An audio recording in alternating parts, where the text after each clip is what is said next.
Alrighty, hosses, welcome back. And in the last video, what we did is we made that very first spider, and all that guy did is he went to my homepage, gobbled up all these links, and it was like, all right, there are all the links, and I'm also going to take that URL and move it to crawled so you don't accidentally crawl the homepage again. And we were like, thank you, mate, for that. Now what we can do is we can go ahead and make 8 spiders, multi-threaded, and all of these can run at the same time, working to crawl the rest of the website. So what we're going to do is we're going to say, hey, you know those links in the queue right here? This is pretty much our to-do list. So I'm going to create 8 workers, 8 spiders, whatever you want to call them.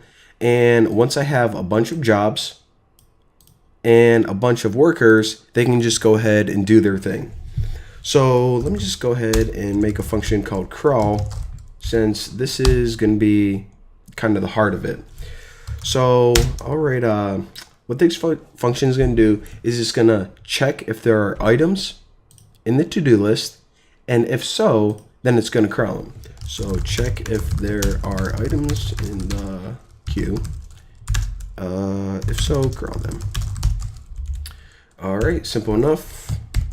So now queued links.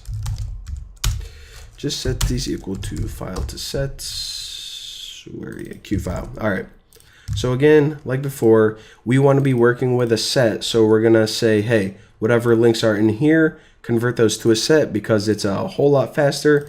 And then just store it in queued links right there. So the next thing I want to do is, how do you tell if there are items that need to be crawled? Well, you just test for the length of it. So if length of queued links is greater than 0, then go ahead and continue. So essentially, if there are 0 items in here, then our program is done and we don't have to do anything. But as long as there is at least 1 link in there, then we have to keep crawling. So the first thing I'm actually going to do is just print a little indicator, and this is just so the user knows that something's going on. And I'll give an indicator of like how many links are left in the to-do list. So since it's going to be a number, I need to convert it to a string, and I just need to say for length of queued links, and then I'll say that many links in the queue. UE. Looking good. So after this, I'm actually going to break it up into create jobs.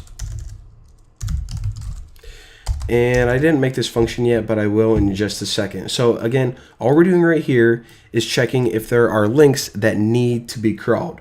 Now after this, like I said, we're going to need to create jobs. And I actually feel like sticking it above here because all of my threading functions I kind of want to group together.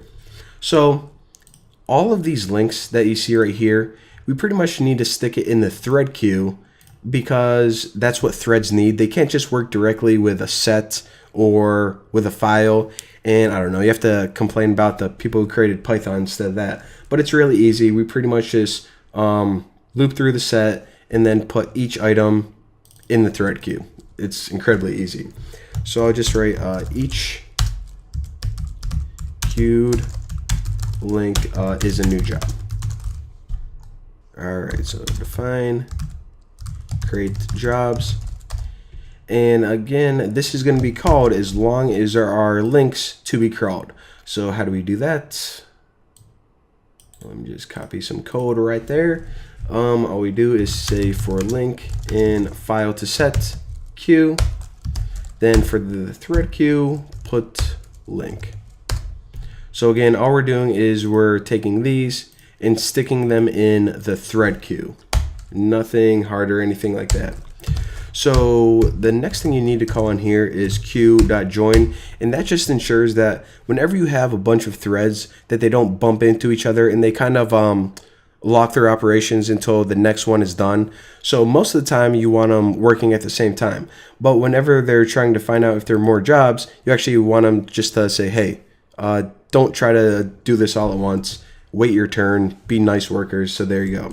And then after it's done creating a job and doing its thing, we want to call this again just to get the updated version of it. All right. So now we have a bunch of jobs. Now we have a bunch of things that our threads can do. But we don't even have any workers yet. We don't even have any threads.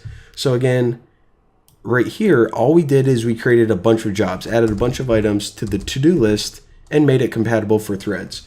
So now let's actually go ahead and create those threads.